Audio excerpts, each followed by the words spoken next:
Hello, everyone. Welcome to Punch Card Investing. We are short one investing with Tom this week, unfortunately. He'll be back next week, but then I don't think I'll be here next week because I got a couple of weddings coming up to go to. Not my own, because I'm already married.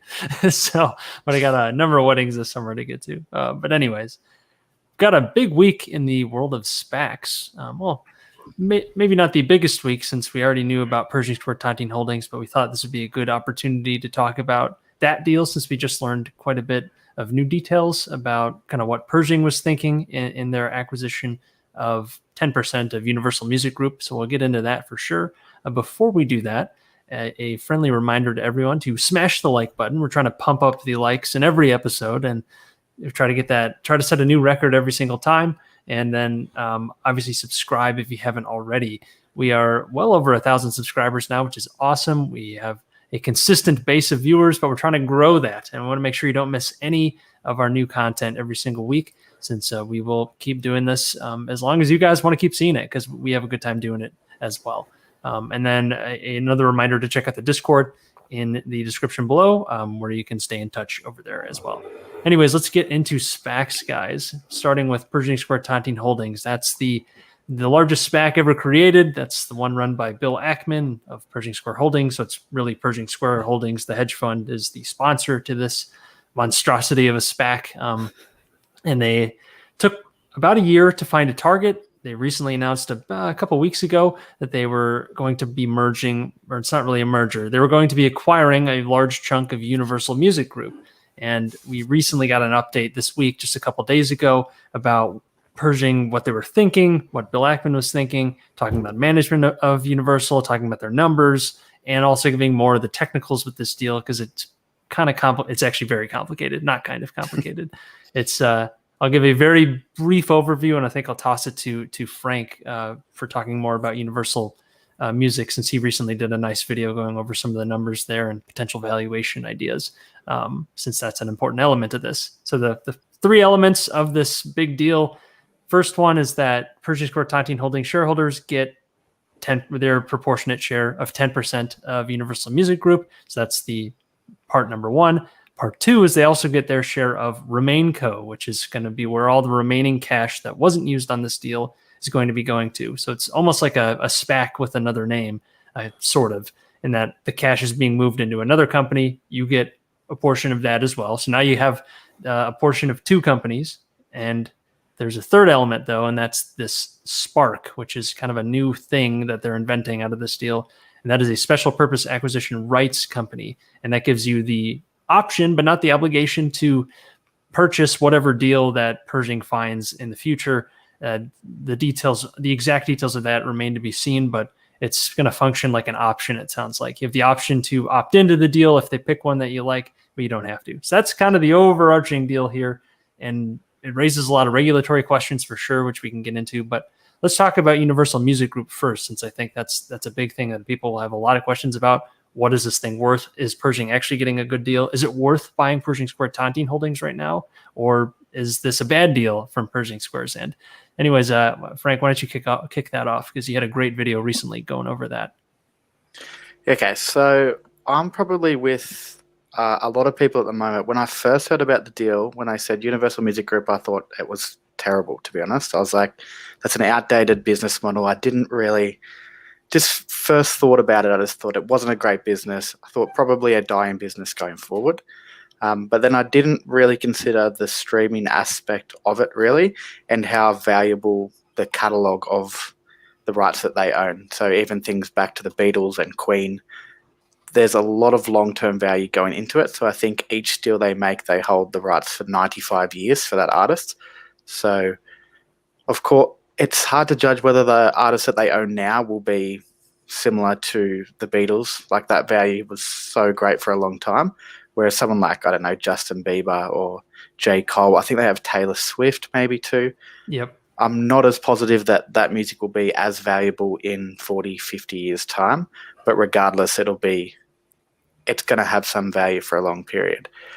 But the company, I quickly realized as I started to see more details about it. So if you go to the Vivendi annual reports, though they've been the 80% holder in the company, I think. they have some information about how fast the company's growing, and that's where it started to seem pretty great. So their margins have improved. So EBITDA margin has improved from 12% to 18 or 19% even in the past 5 years. So there's some operating leverage kind of kicking in there. They also have compounded that operating income EBITDA at 20 or 21%, I believe. So a high growing company with great margins that is now over 50% coming from streaming services, which is why the margins are improving over time. I was really surprised to see those streaming numbers, just the growth. Yeah, I was too. I was just kind of in the same boat, that it seems kind of like a weird, like, it seems like a legacy company more than anything. But no, they're growing, and it was surprising. And there's also that extra revenue coming in from things like TikTok now, which also are paying for these music rights. That, of course, that's a platform perfectly designed to benefit someone like Universal. And essentially, he paid 21 times EBITDA as the multiple for the business, which is slightly more expensive than what Tencent paid recently. But regardless, I think that is still a very cheap multiple. So the best comparison is Warner Music Group, which trades currently at about 20 times as well, but is a much lower quality business. Even if you look at the types of artists that they own, there's not as many of the best artists in the world and the most popular streaming on Spotify and everything like that. They also aren't growing as much. They also don't have as good margins. And there's some corporate governance issues as well. So they have controlling interest in there. So not as valuable to shareholders. So from those reasons alone, you would think that UMG should be worth a higher multiple. How much higher is hard to tell. There's people that have started to make comparisons to something like a Netflix, which I personally don't think is fair. But if you can kind of meet somewhere in the middle between a Warner Music Group and a Netflix, you would have a multiple closer to about 30 times EBITDA, which implies he's got about a 33% discount to what it should be worth. And if these margins continue to improve, streaming numbers keep picking up, I think it could be worth a hell of a lot more than that over the long term. And you mentioned the corporate governance, and Ackman was, first off, just about the management team. He was very high praise for them.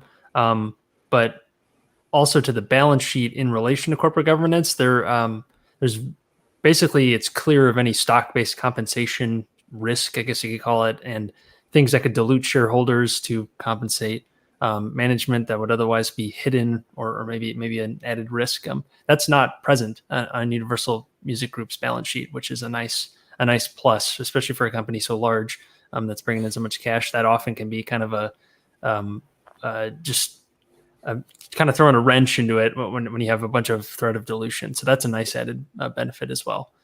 Whereas you're mentioning with Warner, it has, I think it's a minority. They have like management shares where like the minority manage like 90% of the voting power or something like that. So that won't be the case with Universal. So we're told. Well, I would hope not anyway. Yeah. But yeah, for those reasons alone, I think it is a cheap buy that he's got for the company.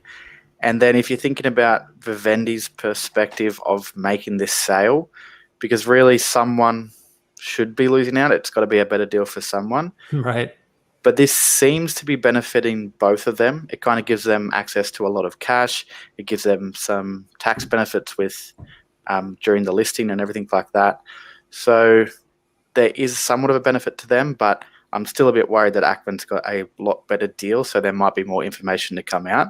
And I think that's partly why Ackman's been relatively quiet about the deal, and probably why the share price has kind of just remained fairly flat, as he hasn't really pumped the deal and explained why this is such a good purchase.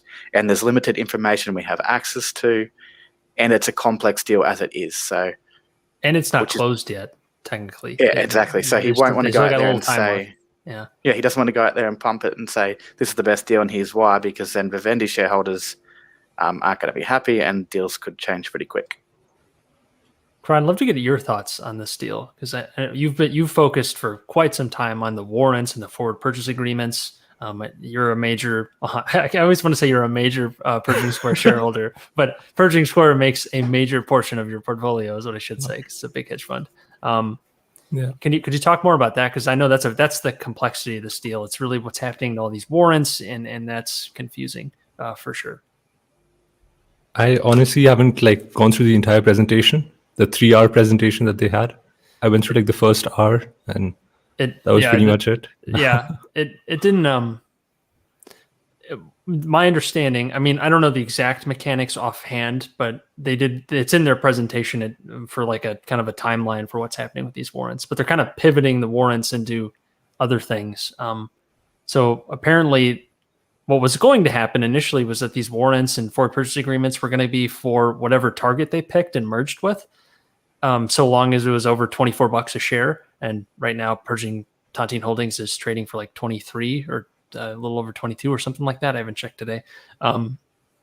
But instead, they're just kind of being okay, we're actually not going to do that for Universal, and instead we're going to use our forward purchase agreements for RemainCo, which is where all the excess cash is going, and the warrants are going to go towards that as well. But they're giving people a redemption option if you don't want to do that. So it's kind of they're almost taking back their word on the warrants and saying yeah, you're actually not going to get this deal, but you could get a future one if you want to stick around, is kind of what they're saying.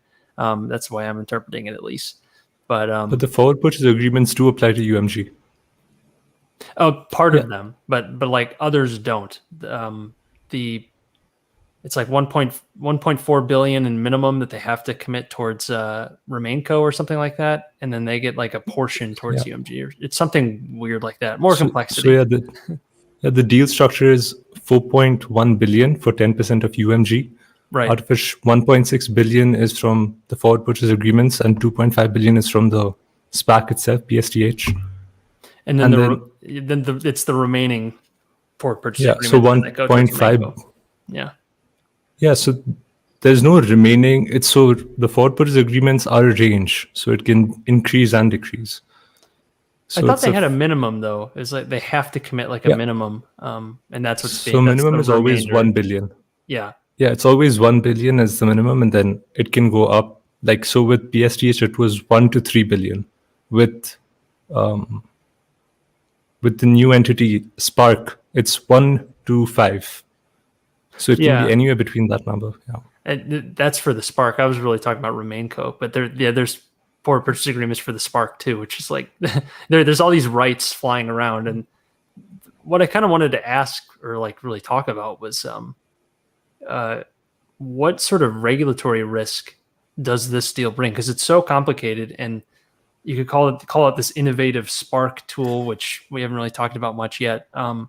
It's is the SEC really going to okay all this? That seems like a risk here that I don't think many people are really talking about.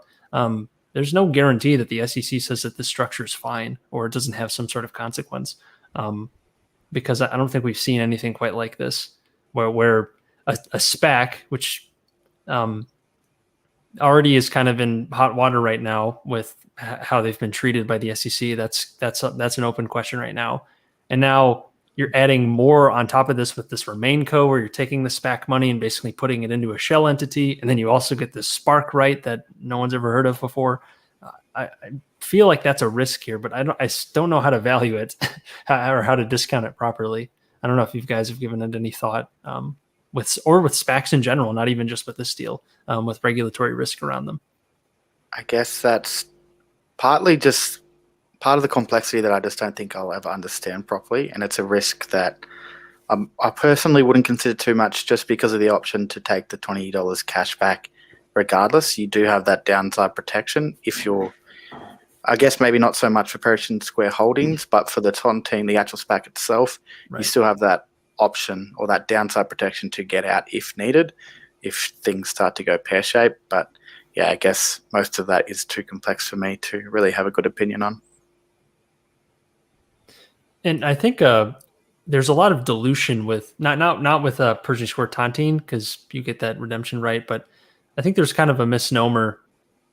We think that, or at least early on, I certainly thought that, SPAC is a cash entity. At worst, you're just going to lose your cash, or at worst, you're just going to lose the excess over the cash value.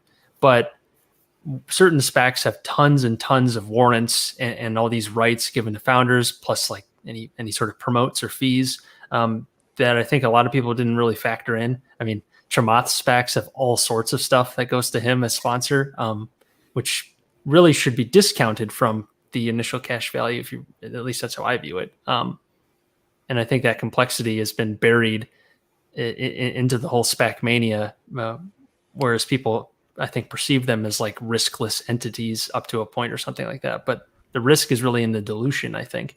Is that the case with Pershing Square Tontine? Like, no, I think they can get $20 cash back. Is that right? Yeah, Pershing doesn't have that. That was one of the big things that Ackman emphasized, was like incentives and not wanting to hose people. At least that's how he talked about it. And it doesn't have nearly the same sort of like fee structure where if he finds a deal, then he gets this. It doesn't have that. It did have like the forward purchase agreement and some advantages for the sponsor, but it was dependent on actually getting a deal. There's like some lockup periods and stuff like that. So 3 years. Yeah. So the incentives weren't as perverse as many other SPACs, which were frankly a lot more like cash grabs for the sponsors. Even with this deal, so Pershing Square Holdings gets 3% of UMG, approximately 3%. So out of the total 10% by one third goes to Pershing Square shareholders, and then the rest go to the Pershing Square Tontine holding shareholders. Do you know what percent they get of RemainCo? So RemainCo, they could get more with the forward purchase agreements, but if they just did the minimum, do you know? I think they own like 23 or 29% Right. of RemainCo. Okay. So Pershing Square shareholders, I think, get the upside literally with no downside. Yeah. So irrespective of whatever happens, they'll end up doing as long as the SEC okays it, because that could. Yeah, but I'm talking about the other investments too, because it still trades at a discount of like 27% to NAV. Yeah, so. I mean, if you're talking about the whole fund, if we're just talking about this deal, though, that's a risk that Pershing is still going to face, and that's what I'm having trouble valuing. I did add to my Pershing position recently, but so did I. Yeah, it's mainly because of the other things are not even with this deal. Just you still have a discount elsewhere. We don't have to talk too much about Pershing Square Holdings in general, but I'm just trying to figure out how to really value this deal beyond just UMG, but with the other risks involved with the regulatory environment. I think one other thing to consider with RemainCo that could be potential upside is assuming you have conviction that the UMG deal is great and shareholders eventually recognize that, or the market recognizes that. I think that kind of will add to the value of RemainCo. If they've seen Ackman's just made a great deal, they're probably more willing to price this RemainCo a lot higher as well. So arguably there's value in all parts of this deal, possibly, assuming you think UMG is a great buyer. I mean, if this deal is successful, like Ackman has many years of liquidity in front of him for sure, because he can raise as much money as he wants. He already raised a ton of money without ever having done something quite like this. So if this goes well, he has the Spark, which he has RemainCo, which theoretically could constantly be getting recycled. Karan, you've talked about like the float idea, almost like a alternative universe of like the Buffett float. Rather than being from insurance, it's more just like, here's my like venture capital fund. You can put cash in. That's kind of how it really behaves. And there's definitely merit to that argument, and certainly benefit for Ackman. Yeah, Brad, people get annoyed. Brad's awfully quiet down there. What are your thoughts? I wanted to ask Brad about, because I know you definitely once SPAC mania kind of was grabbing hold, I know you were looking carefully at potentially buying into some SPACs at cash value. Did you ever pull the trigger on stuff like that, or whatever happened there? I did buy a few. Before we go on with this, I wanted to mention I dug into Kshb Merger's holdings recently, author of 100 Baggers, and I saw one of his positions, Bolloré, out of France, has a stake in UMG. So I was curious if any of you who have looked at UMG from the perspective of that French conglomerate. They own 18%. 18%, okay. Yeah, they own 18%. Yeah. So that would make them the second largest shareholder behind Tencent then? Is that right? No, actually it'll be the public public float, which is around 42%, then Tencent, then Bilori Group. Yeah. So And I That thought is was- interesting. yeah. Yeah, that is interesting. Another company is a large shareholder in UMG, definitely. Right. Yeah. He's pretty much like the Carl icon of, I guess, Europe, France. Right. Activist Vincent Bolloré. Yeah. So I don't know much more than that, but And Viventi is maintaining 60% of UMG after it goes public. So after this deal, so you could almost look at like Pershing Square Tontine Holdings as like a pre-IPO deal is probably the best way to characterize it, because you're getting it at that you're getting it at the deal price as opposed to whatever it might list for publicly. I do kind of wonder what the actual IPO price will be of UMG. $20. Yeah. So yeah, they hinted at like a $20 price target from JP Morgan. So that's like a 40% upside from current levels. I mean, Wow. from 14 point. From the deal price. Yeah. That would be nice. Yeah. So if you see like Pershing Square Holdings has like 1.6 billion in forward purchase agreements. So 40% upside on that. And That's getting that's serious. comprising of, yeah, it comprises of like around, say, 12 to 15% of the total fund. And that'll give us an immediate increase of around somewhere around 5 to 8%. By September 27th, that's when they're going to list the shares. So late September, early October, we should see a good increase in the net asset value of Pershing Square Holdings. And that's before you even get into RemainCo, Spark, which could lead to future deals that could also be very lucrative as well. Beyond just getting simply a good deal, but some of the rights that Pershing Square would maintain. So there's more to this if this is allowed to stand and keep going. Yep. So He might also buy more of UMG. I mean, I guess they're in talks to possibly allocate. because they wanted to buy more with this deal, but the reason they didn't, I think Frankie mentioned the tax consideration. Apparently, they were trying to buy 17% of the business, but they only bought 10% because I guess that triggers some weird tax thing for Viventi or something, or Vivendi. And so that's why it was capped at 10. So I wouldn't be surprised if they bought more, or did something in that way. Maybe got some preferred shares or something. I wonder how that would work. but yeah, I can jump in around what I've done with SPACs. Do it, So Brad. back during the SPAC boom, which wasn't that long ago, it was like end of last year, It's right? like a month ago. Yeah, maybe 6 months ago.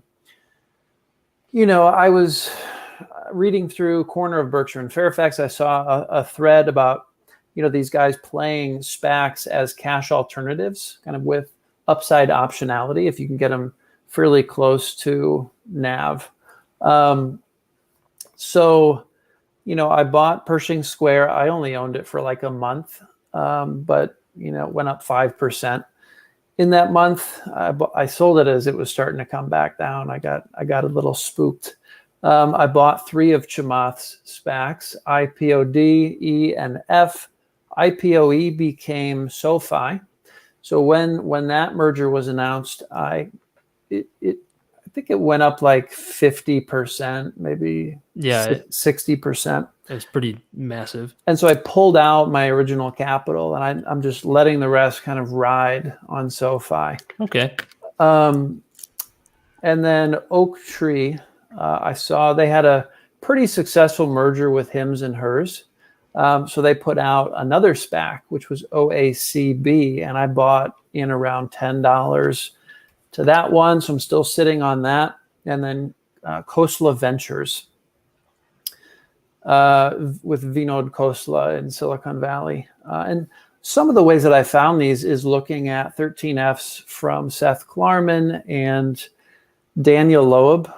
They've been pretty involved in a number of these SPACs. So I would just see, okay, what are the value investors that I really respect buying in terms of SPACs? Which deals are they getting in on? And that's some of how I decided which ones to explore. But those are the 6 that I've actually put money into.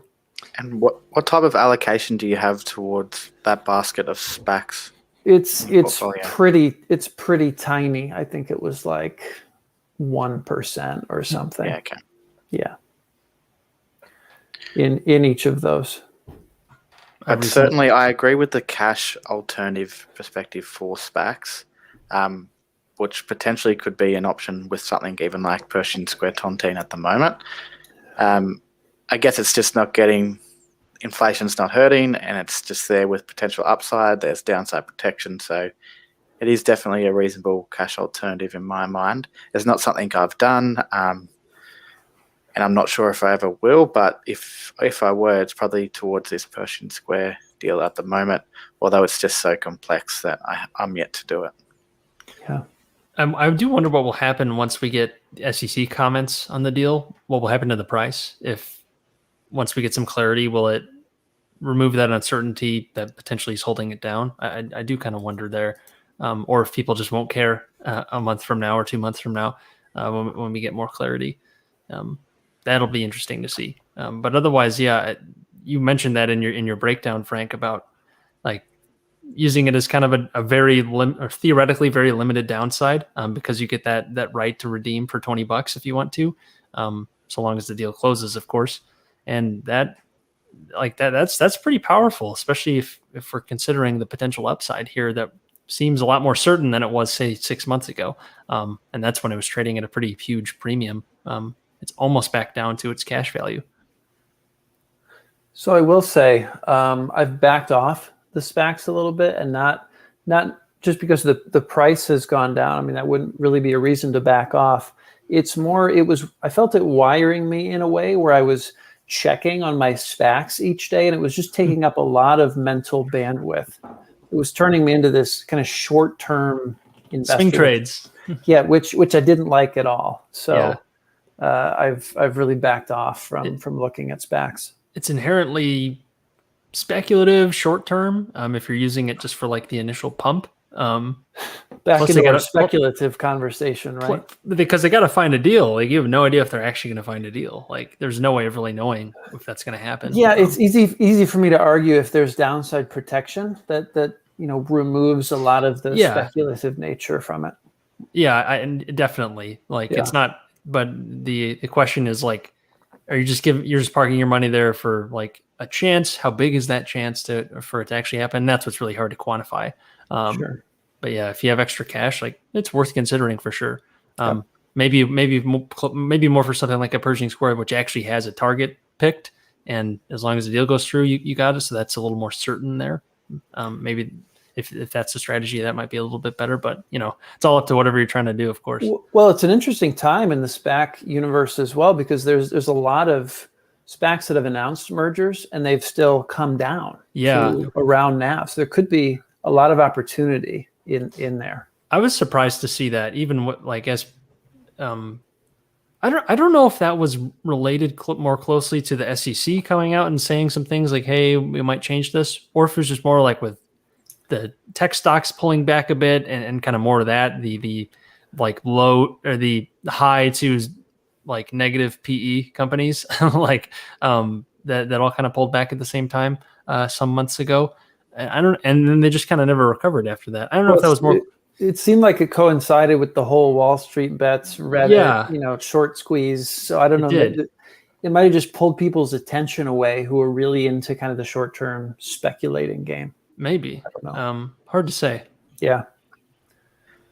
Another thing with SPACs in general, I think, is it could be an area of the market where there are some inefficiencies. So, of course, there's a big argument that the overall market is efficient. Of course, probably not all of us agree with that, but I think there's pockets of the market where there are inefficiencies, and I think SPACs really could be one of those areas. There are a few names that I have come by in the SPAC world that definitely seem undervalued. So another one I've looked at is FGNA, which has announced a merger with OppFi is the company, a fintech platform. And this is the deal part of the Kyle Seminara complex, him and Joe, sorry, I've got his name up now, Joe Moglia, who was the TD Ameritrade CEO, took their market cap from 700 million to 20 billion. So these are the two people kind of running this SPAC. Of course, the company OpFi have their own CEO and management team as well. And this company at the moment, so I'm just scrolling down a Value Investors Club write-up if anyone's interested to have a look. But the comparison company for OpFi is Upstart. So I'm assuming Jack and Brad, you've probably heard of Upstart. Is that right? Is that a popular company in the States with credit? Describe what they do. They're like a credit fintech type company, credit cards and all that thing for. We have a number of those. Is it an American company? There's kind of a ton. I feel like I've heard of it, but I've definitely never used it or like looked into it. But yeah, there are kind of a lot of those. Okay, so the comparison in value between the two anyway, the pro forma market cap for OpFi will be 820 million, which is only 8.5% of Upstart's market cap at the moment. So they're public, Upstart, 8.5%, whereas their revenue and EBITDA for OpFi is actually higher. So there's potentially a huge re-rating, assuming the market treats OpFi the same as a company like Upstart. Of course, lots of these fintech names have had some success recently, but it is an extreme discount to a company that possibly is higher quality. They've had better growth over recent years. Their revenues and earnings have grown at about 50%. I've seen some projections that will continue at about 30 or 40% over the next few years. So assuming that's the case, this is just one of those areas where it could be extremely undervalued. And I don't think many people are really talking about this. The only reason I came across it is from Michael Mitchell. I always get his name wrong. But he's always or often invested alongside Kyle Somanara from FG. FGF is the ticker. Not sure of the company name, FG America or something, I think it is. But they run the SPAC. So just one of those interesting names, and I think there are some inefficiencies out there. And again, even if you're thinking of it as a cash alternative, assuming you can wrap your head around it, I think it is a reasonable area to be looking anyway. That is massive. The 8% of that. I never like relative valuation, but I mean when it's that severe, like there's got to be something to it, you know.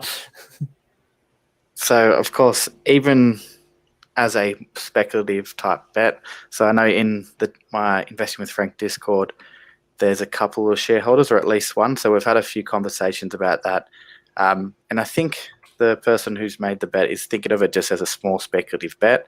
I personally don't really do that with my portfolio, but with these type of things, I think they're reasonable places to do that. With that small amount of capital, you are willing to lose, I guess. But yeah, I think Brad, you might do that. Sorry, not Brad. Jack, you might do that a little bit in your portfolio, or I guess your cryptos. That's more a hedge to inflation, I guess. Yeah, that's smaller. Though I guess the asymmetric upside is similar. Like about a 10x if it were to get up to Upstart. So I don't know. I'd consider it. But yeah, I generally try to keep that limited to like 1 to 2% of the portfolio is the spec holdings, which right now happens to be crypto. I'm always tempted to do something like that. I just can't pull the trigger. Well, if you do it, then the gambling itch is real. Yeah, then it gets rid of the itch. It's partly psychological, like just like because it's very hard to eliminate all FOMO. So like you can kind of just take care of it with the 1 to 2%, the what if portion of the portfolio. Not investment advice, but that's how I look at it. Yeah, none of what we're talking about is investment advice. We should have mentioned that at the beginning. Never, ever. It's always in our description. Please read the description, the disclaimer down there. Not legal financial advice. You guys know that.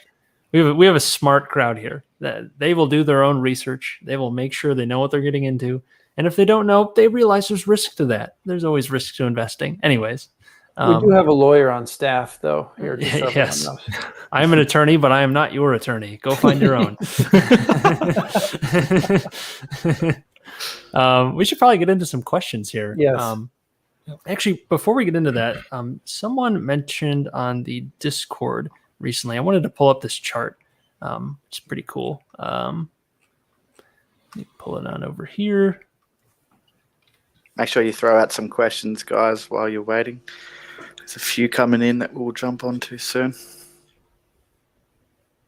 And someone shared this picture on the Discord. This excess returns over the S&P 500, and I think I've seen this before, but it shows. Zoom in? You did it before. Can you zoom in a little bit more? Or no? Sure, yeah.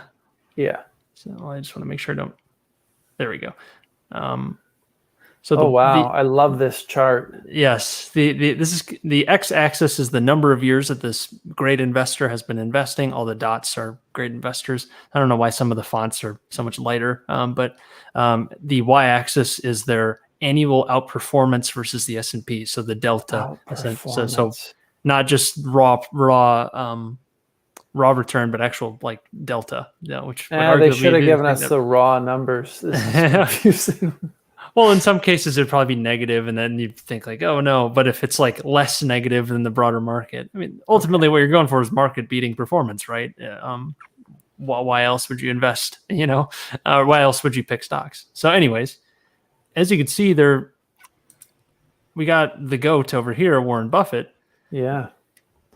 But it's just kind of interesting to see time in relation to what I should say. I think the overall thesis here is look how difficult it is to get prolonged market-beating returns at after like about the 10% threshold, because this is some of the greatest investors ever. Well, here's a question for you. I'm going to play devil's advocate. So, if you're on the left side and you're up high, like how many years do you need to be compounding at those rates to just be like, I'm done? Yeah, right? I know that's how Peter Lynch did it. I mean, he went for like 12 years, 13 years or something like that. And then he's just all right, I'm good. Yeah. So I think that might be an oversimplification to say. Oh, it is. Yeah. It is. But still, look how few people are over there. Just people who maybe it's by choice, maybe it's not. Yeah. I'm sure a lot of these people still have the bug of some sort of wanting to keep investing for themselves. But yeah, you're right. Is it 25 years is the cutoff? Because I mean, to have careers over 40 years investing, that is a long time. so just like for any career, really, 40 years, like that's usually where people are kind of done. I think the longer time frame to me suggests the higher quality investor, just because some of these guys earlier on could have got lucky over a short time frame. You can get lucky to an extent. You could be in a great bull market. So to get in and out over say 10 to 15 years is not as impressive as maybe moving towards that 25 mark, like you mentioned, is where it's really starting to be a great indication of one of the best investors of all time.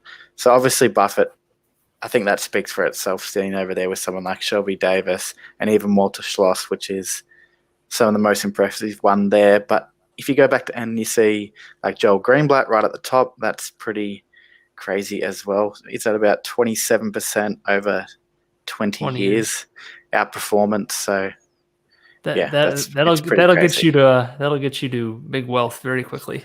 I mean, well, that's why we're following the magic formula, right, Jack? Yeah, a little bit. Yeah. I'm curious, Rick Guerin. I'm surprised he's so high. Monish Pabrai recently shared a story about Rick Guerin about how he was leveraged in 73, 74 during the big crash. And he had to sell like most of his Berkshire stake back to Warren Buffett at like $40 per share. So I wonder if that, that return factors that episode in. Seems like maybe it wouldn't. Yeah. I don't know where this data is actually coming from. It's a cool chart. I love it. Yeah, it's still cool for sure. And I'm sure, it's for Greenblatt, I wonder if the return they're picking is magic formula, which was like a back-tested formula. And I don't know if he necessarily did that during that testing period. Well, that's the fund he ran for 20 years. And it was a special situations fund. I think that's was it that high? Was it really that high? Yeah. Wow. Fantastic. I love it. Yeah. I think this would have included his Marriott investment and everything. This was that time. Yeah.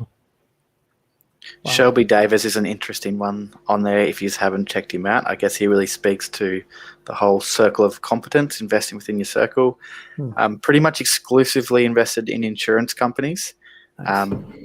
Super interesting guy. There's a book I'm yet to read, but I've kind of read some of the notes about it. And I used the Davis double, which is like a valuation method that he created, a really simplified approach. It's just calculating the business growth plus multiple expansion plus your dividends, and that gives you your annual return. And you could set whatever your hurdle rate is for that combination. And he kept it simple. He kept it with insurance, and that result of 45 years at 10% outperformance. So speaks for itself. Wait, so you have 45 to estimate each of those things to come up with your return expectation? Outside of the dividend yield, yeah, I guess you could. How do you estimate a multiple expansion? Well, that's the prediction you have to make. If you think a company's that's currently 10 times earnings will be worth possibly 20 times earnings over 10 years, you run that compounded growth rate and add that into your yearly return. Or theoretically, though, you don't have to use that. Often when I use it, I'm getting multiple compression, so it's actually a negative number, which still factors into your equation, of course, because I'm usually not willing to pay or accept a higher multiple 10 years out into the future, unless it is a very new, undervalued company. It would be a rare circumstance. So not much of your return would come from that multiple expansion. Yeah. Just be gravy on the top, right? Yeah. I think the most impressive one here on this chart is George Soros. I mean, 40 years of almost 18%? Why is he grayed out? Yeah, what's the triangles? Is there part of that missing that we're not seeing? What do the triangles mean? I know there's no key or anything, so I'm not really sure what that is. Maybe it's like guessing his actual returns. I don't know. Druckenmiller used to work for Soros, right? He did. Yeah, that's right. Yep. Yeah. And I think he identified the pound trade, the pound to Deutschmark, like the arbitrage. Yeah, trade. that's right. And Soros said, why are you not leveraging? Yeah, that, leveraging right? into it. Yeah, he said that in that recent interview. I didn't realize it was him who identified that trade, though. Which is kind of interesting because that was a big mark on Soros's name. Anyways, very cool chart. Thank you to that makes sense. Who shared it? Thank you to Who can we thank? Yeah, I want to Math in the Discord. I don't know who Math is. Math shared it with us. So thank you. All right, let's get into some questions, guys. There was a good question about the discount to NAV for PSH. This one right here. Yeah. Why does Pershing Square trade at a discount? What do you got, Karan? It's the fees. It's definitely the fees that he's charging. Plus, I think there's a bit of an Ackman discount because in the past he's like, so you can call it hubris, I guess. Yeah. So like with there's a the lot shorts? of conviction Like with the shorts? with the short end, but also sometimes, like with JCPenney, like he thinks he can completely change the course of a company, but it doesn't always work out the way, that he would envision it to. So I think that's a bit of an Ackman discount too. Hopefully that'll change. Do you think that still exists? Because Definitely. Well, he definitely was. He brought some media controversy for sure in 2020 with the Hell is Coming stuff. So I'm sure that doesn't help. Maybe it helps. I don't know because the performance was so top notch last year, in large part thanks to that not short interest but the credit default swaps that he had. But yeah, fees definitely a big factor as well. I think a lot of people in the investment industry have always had a problem with Ackman, which is why you could see, during the Herbalife short, many of them started taking the long position only to squeeze him. Despite it him. was, yeah. So Carl Icahn that's being definitely the most notable. It was definitely not pleasant. I went back and watched some of the old interviews. Cringeworthy. Yeah, it was very strange.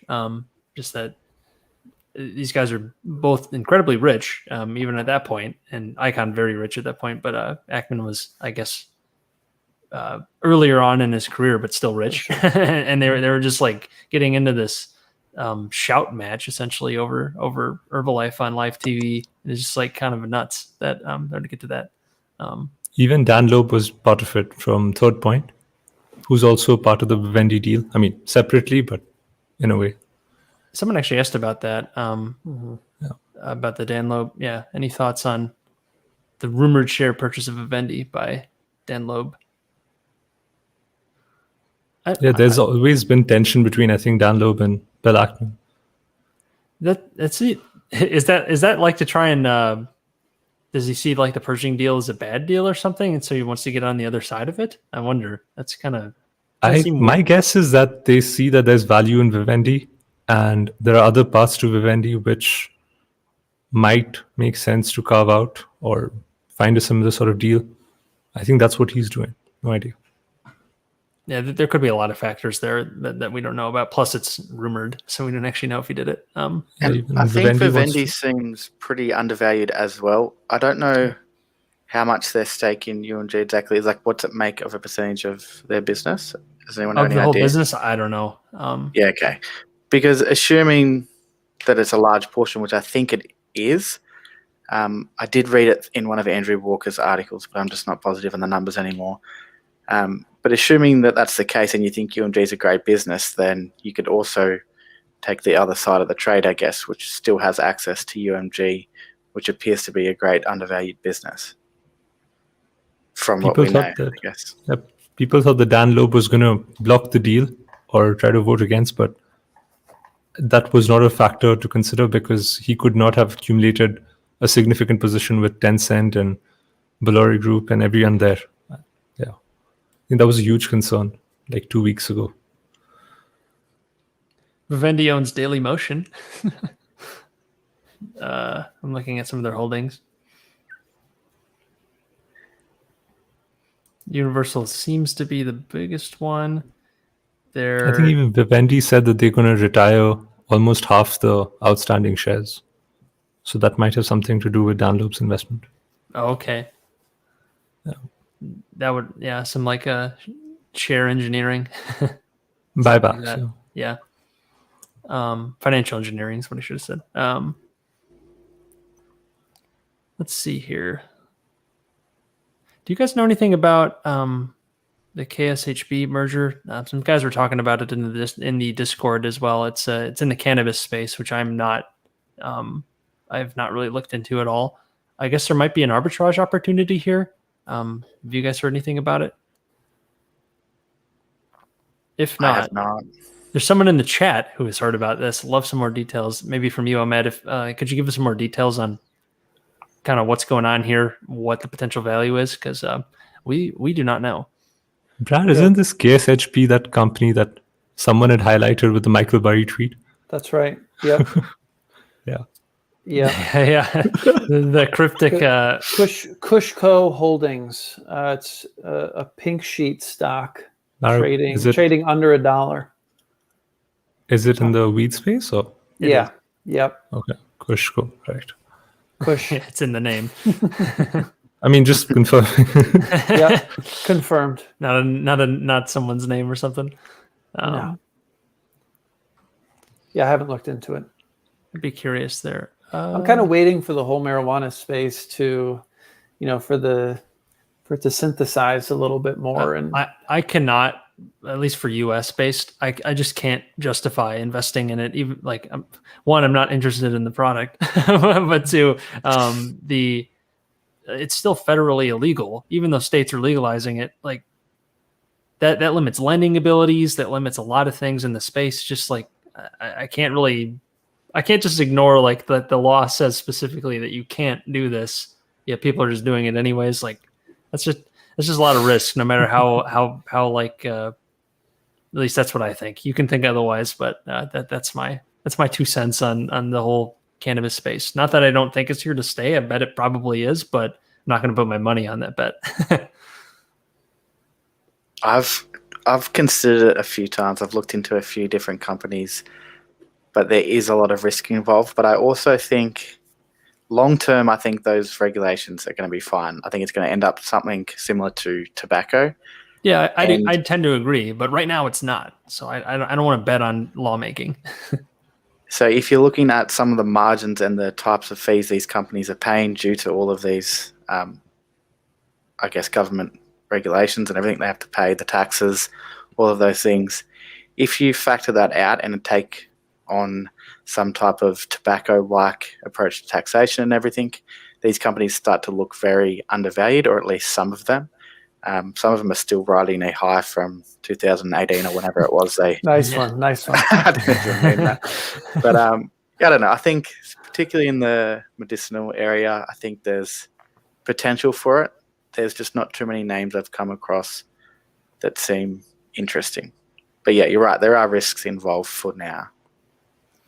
I think those risks will go away, like you're saying. I just don't know when, and it could be a while. And I don't really know why it hasn't already been legalized, like in the U.S., since so many states have decided to go with it. I don't know why the federal government, they don't prosecute most marijuana crimes anyways for the federal government.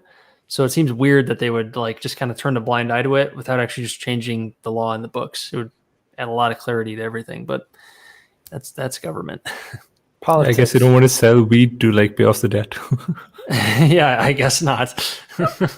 They'd rather just print money to pay off the debt. Yeah. no need to grow weed. After dinner, investor said, "Puff, puff, pass on those stocks." There's so many puns in this industry. It's unreal. Looking at some more.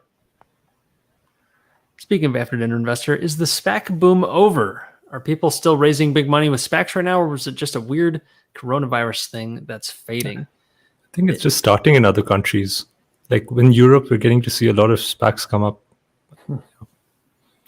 And it was invented before the virus, so it had been going on before. It just reached these insane levels in the last year. I think when people realized that the SEC wasn't doing anything about it, and it made a lot more sense than actually just taking a company public in a lot of places. And in some cases, it was just a straight up cash grab by the sponsors. So you had a lot of factors that went into it. I think mostly because the regulators just kind of turned a blind eye to it, and people realized that. That's why I think it took off. So I don't know if it's definitely on pause, I think, while we wait for SEC clarity. Once we get that, it might come back with a vengeance, or depending on what they say, it could also squash it. I think it just kind of might be normalizing at this point. I think we just Yeah. had a little boom. They're always going to be around. It's still just an alternative way of listing. It is a great option for companies to take. There's benefits to both sides of a SPAC. So I don't think it's going to go away, but I think it's just kind of going back to normal where it kind of should be.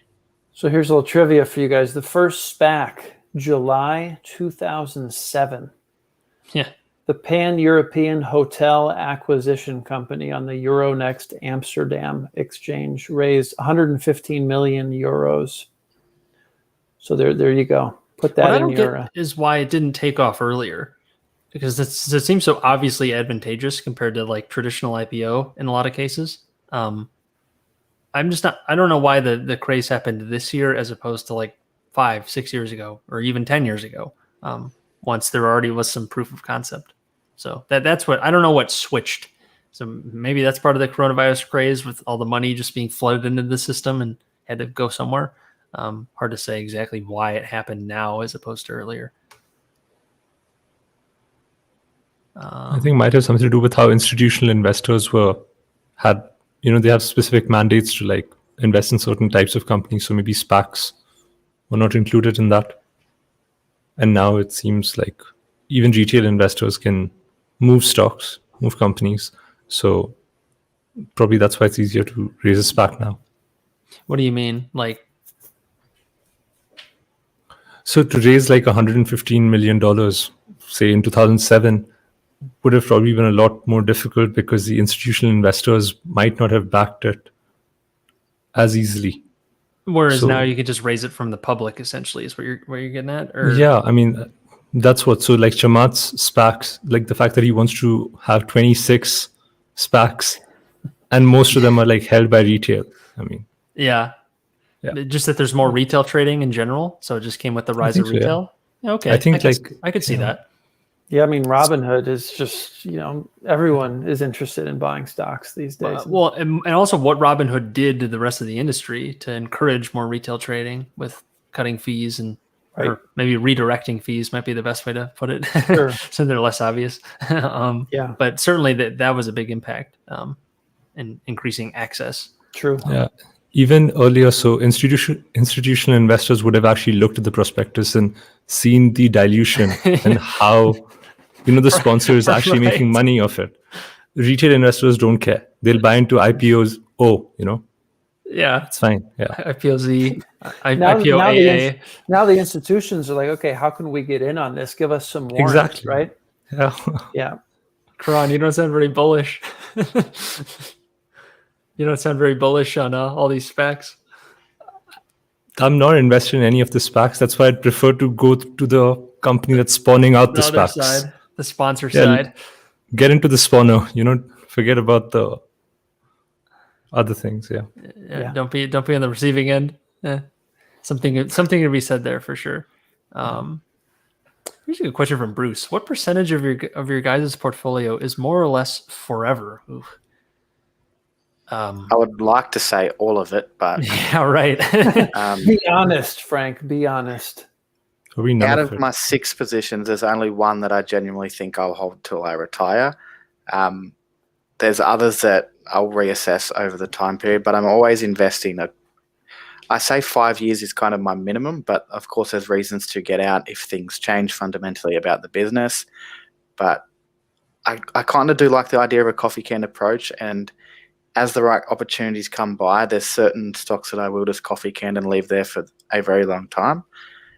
But for now, I could say, well, it makes up 40% of my portfolio, so that's the percentage that I'm going to hold forever. But maybe the difference is like you wouldn't add to it forever or something like that. You would hold it forever, but maybe not add, because then it's coming down to price at that point. If I didn't have better opportunities, I would add to it, Right. Or at least similar opportunities, because I guess I do like the idea of some diversification. Obviously, less than the typical Less investor. than mainstream. Yeah, but I don't know. I'd add to it. I think it's still fairly undervalued, not as much as when I was willing to bet big on it. But Well, sure. You've had some handsome returns already, so yeah, so that makes it easier to hold as well, doesn't it? You're up Plus- almost plus- 4x on it, aren't you? 4x? Yeah, about 4x 3x? now. nice. And plus, you got the tax considerations that always encourage holding as opposed to selling. In that you're paying a penalty immediately, essentially, to sell. In most cases, maybe not in Karan's case, but being in the UAE, that's nice. But as for like what portion of my portfolio is what I think is forever, I like to think that any piece of real estate I buy is hashtag never sell. That's kind of the approach I take. I don't plan on doing short-term investments. I guess I suppose if I was doing a flip or something like that, I might. When it comes to stocks, I try to keep the long-term approach for most things. For at least the companies I pick, but I might have some shorter-term stuff like with the commodity holdings, for example, and gold and all that. That's more of like a cash bond alternative in my view. Granted, the risks are very different compared to bonds, but that's how I'm kind of treating it. But yeah, I don't go in with the intention to sell. Ideally, the business can keep growing and the cash flows can keep sustaining it and growing it. And ideally, you could maybe towards the end when you start wanting to take cash out, you can just rely on dividends or something like that rather than actually needing to sell. That would be nice. But it kind of depends on taxes at that point too. That's a big consideration for the long-term hold versus selling. I think my approach is to be a reluctant seller is one thing I kind of think of. So I don't want to sell unless absolutely necessary for some reason, some large fundamental change about the business. Right. I don't really want to sell on valuation, even if it was fairly overvalued. In my opinion, I'd still be holding on to the company. It would have to get like pretty ridiculous, maybe like a GameStop at the peak or something like that, where I would consider selling. I just want to be reluctant about it. So ideally, I'm holding these companies for a long time, longer than most investors probably would. Like, I guess a lot of investors are usually looking to like a 1 to 5 year time frame, whereas I think that's just a starting point for where I would like most investments to be. That's a good way to put it. What about you, Brad? Yeah. Same sort of deal? Yeah, I want it to be my entire portfolio, but I'm not quite there yet. This is sort of a new framework that I've adopted recently. So there's probably one position in my portfolio that I could see never selling. But Alibaba. yeah, You have a lot of clout behind it, which helps Yeah. make the decision easier. does We help. just mentioned Alibaba. Can we put that in the title now to get some clickbait going? Oh yeah. This whole talk was. I think we're definitely planning on talking about Alibaba next week. So maybe we should save it. Save the gunpowder. Tom pleaded with us not to get too deep into Alibaba right. today That's because he right. wanted to be on. So stay tuned, everyone, if you're looking for more Alibaba. Let's get maybe one or two more questions here and see what we got. I think it's very difficult to actually have forever positions in the portfolio. It's so hard to say, too. It's too difficult, yeah. Even 30 years would be fantastic, and that's not forever. But that feels like forever. 10 years is a long time. So, 10 years of a good investment, it's hard to ask for much more. But granted, you'd love to hold something for forever, but those are so few and far between because business is hard. Do I any of keep you looking guys for own reasons to sell. ETFs? Does anyone hold ETFs that they'll hold forever? I do. I guess that's a good point. I have that in my retirement accounts, so sure. ARK Invest, all the way to the moon. Yes, the innovation fund. Yep, ARKK. That's what I'm holding. How many positions do they cycle within there? What's the turnover? Got 35 or 25 positions. Somewhere around that. How often do they change them out? I don't know. Since you're such a passionate shareholder, you've probably paid attention to that. They right? do. I think they do daily or if not weekly updates of their trades they've made. So they're very active. Daily, yeah. I know it's very active, but is it mostly the same positions, or are they all right, this company's out, next one? Whatever's losing the most money that day. Karan's most disliked video is about ARK. he got a lot of ARK people in there. They were very upset. Check that out. Did you have a lot more thumbs down, Karan, than you did thumbs up? Yeah. Almost 3 times as much. Yeah. Karan gave an honest take on what he thought about ARK, and the people did not like it. So if you guys haven't seen that video, go check it out. Help the viewers Karan out. Gave him an honest take about what they thought, so it was perfect. Yeah. Everyone was being very honest with each other. Yeah. People were commenting oh, since you posted this video, ARK is up 40%. ARK is up 60%. And then now, nothing. No comments. I don't know what happened. I don't know what's changed. Karan, man. So, guys, go check that video out when you get the chance. After this, we'll be wrapping up in a couple minutes. And give it a thumbs down. Yeah. Yep. Thumbs down, thumbs up. Just be honest. That's all we're asking for. But definitely give it a view. We like watch time here. From Scotty, a pessimistic take, perhaps. Do you think SPACs provide more genuine options for investors to get into the market? Or do you agree with Jim Chanos? Just another avenue for Wall Street to get rich off the little guy. We were kind of alluding to it with certain structures, with promotes and fees and more malicious warrants and all that stuff that can be baked in. So I think it very much depends on the SPAC. Some you could call more, both, yeah. Some could be more legitimate than others. Others can really, I think, be much more of a cash grab. So you got to do your due diligence is really it. But yeah, I don't know what proportion of SPACs are more predatory than others. I don't know what the data would look like there because that's more of a qualitative argument anyways. All about the incentive there. Yeah. As Ackman said, incentives drive everything. And then Munger, show me the incentive and I'll show you the outcome. SPACs are very much in that. That might be my favorite investing quote. I use it all the time now. It's great. It's fantastic. Because it applies to everything. It's not just investing, but everywhere. Mm-hmm. After dinner investor had a question about cash. If you want to chuck that up. Yeah, we can wrap up with this one. Yep. Do you have cash allocation higher than 10%? Personally, mine's about 10% at the moment. I kind of feel comfortable with about that range. So you guys account for cash coming in every month or so? I definitely do, especially where I'm at now. Yeah. But there is cash I have that I don't include as part of my portfolio. So I have, I guess you could call it an emergency savings type fund. Sure. I also have another savings accounts just for bills that come up in the future. None of that I factor in. It's only the money I actually shift into my brokerage that is kind of ready to be invested at any time. What's kind of weird is like as my portfolio has grown, my emergency stuff has shrunk because that like the portfolio kind of becomes a tool for that. That's how I view it. I have less cash sitting there for like emergency purposes. I still have some cash, of course, because you never know when you're going to have to make a payment out of nowhere. But my thinking is, even in a crash, I'll have something to sell or leverage or something if I needed liquidity immediately for a true emergency. And plus, insurance is important. You got to be insured, of course. If you don't have like a good insurance plan or something like that, then of course you might want to have more cash. You have some equity too in real estate, Jack. Right. Yeah. I don't have a ton of equity at this point. I got a lot of debt for sure.